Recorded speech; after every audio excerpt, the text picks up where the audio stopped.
छठ पूजा का आखिरी दिन का व्लॉग लेकर खाना और स्वाद आप सभी को आज स्वागत करता है। तो चलिए आज हम लोग देखेंगे छठ पूजा का आखिरी दिन, जिसे कहा जाता है उषा अर्घ या फिर सुबह का अर्घ।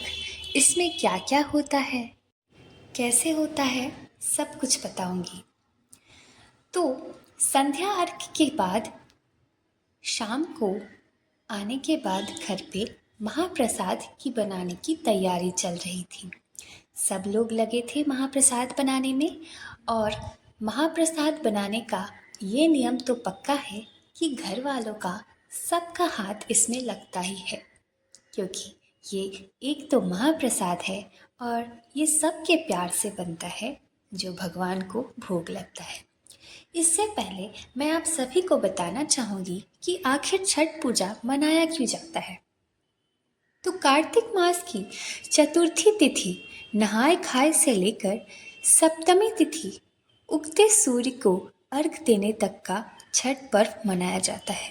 इस दौरान भगवान भास्कर और छठी मैया का पूजा अर्चना की जाती है। छठ पूजा खास तौर पर संतान की कामना और लंबी उम्र के लिए ही मनाई जाती है।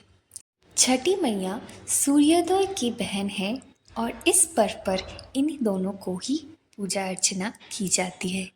पहला दिन होता है नहाय खाए, जिसका वीडियो भी आप लोगों के पास गया है। उसके बाद वाले दिन होता है खरना, उसके बाद होता है संध्या अर्घ और अंत के दिन होता है सुबह का अर्घ, जिसे हम लोग उषा अर्घ कहते हैं। छठ का ये पर्व इतना ही ज़्यादा पवित्र है कि इसमें सिर्फ महिला ही नहीं, पुरुष भी योगदान देते हैं, जैसे कि आप वीडियो में देख ही सकते हैं। तो देखिए, देखते देखते हमारा महाप्रसाद भी तैयार हो गया है।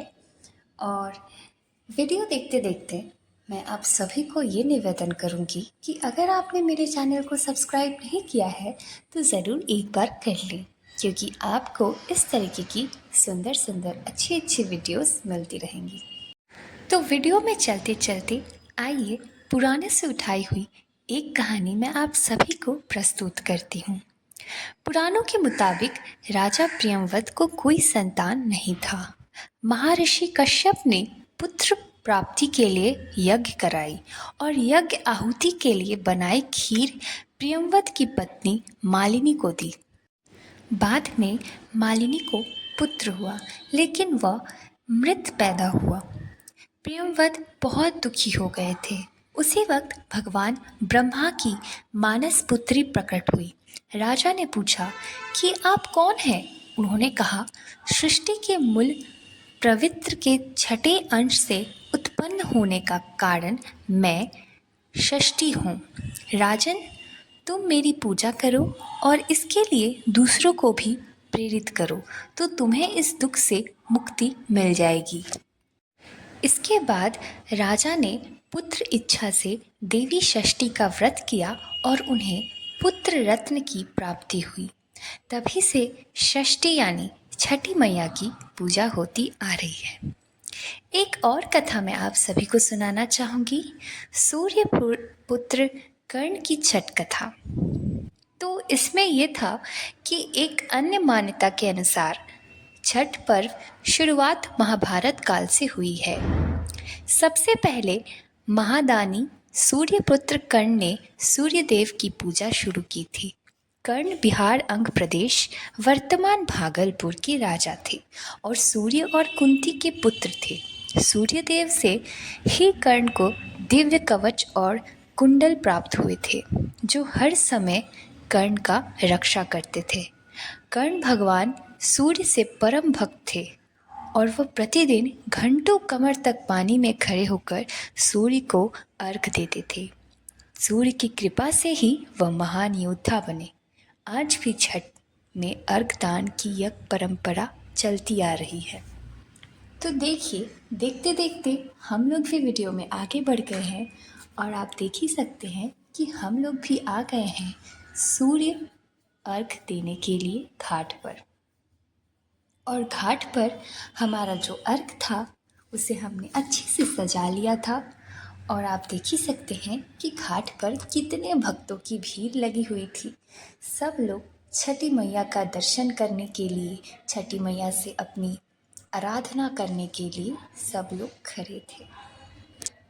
तो देखते ही देखते सुबह होते होते सूर्य का उदय होना शुरू हो गया था और हमारी जो पवनैतिन थी, मतलब जिन्होंने व्रत रखा था छठ मैया का, उन्हें हम लोग एक एक करके अर्घ दे रहे थे और वो पूजा कर रही थी।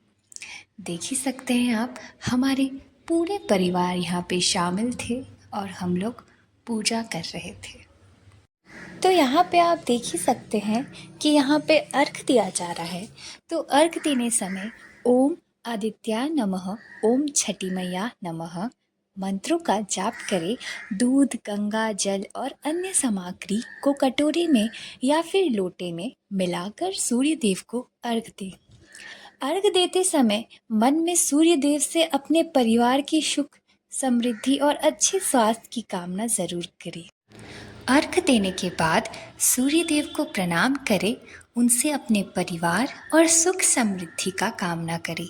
छठी मैया को भी प्रणाम करें और उनकी कृपा प्राप्त करने की प्रार्थना करें। तो इस तरीके से हमने भी अच्छे से अर्घ दिया, पूजा पाठ किया और हमारी जो पवनैतिन थी उनका भी व्रत पूरा हुआ, पूजन भी पूरा हुआ।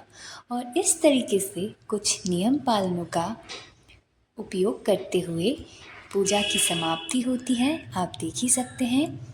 इसके बाद ही सारे अर्घों को, प्रसादों को, जो कुछ भी पूजन में लगा है उसे घाट पर से समेट के हम लोग भी चल दिए अब घर की तरफ। बस अब और क्या, अब एक साल फिर से हम लोगों को इंतज़ार रहेगा इस दिन का और आज से ही ये गिनती चालू हुई। तो पूरी वीडियो देखने के बाद आप लोग बताइए आप लोगों को वीडियो कैसी लगी और आप लोगों की छठ की पावन कैसी कटी है। तब तक के लिए मिलते हैं नए वीडियो में। धन्यवाद।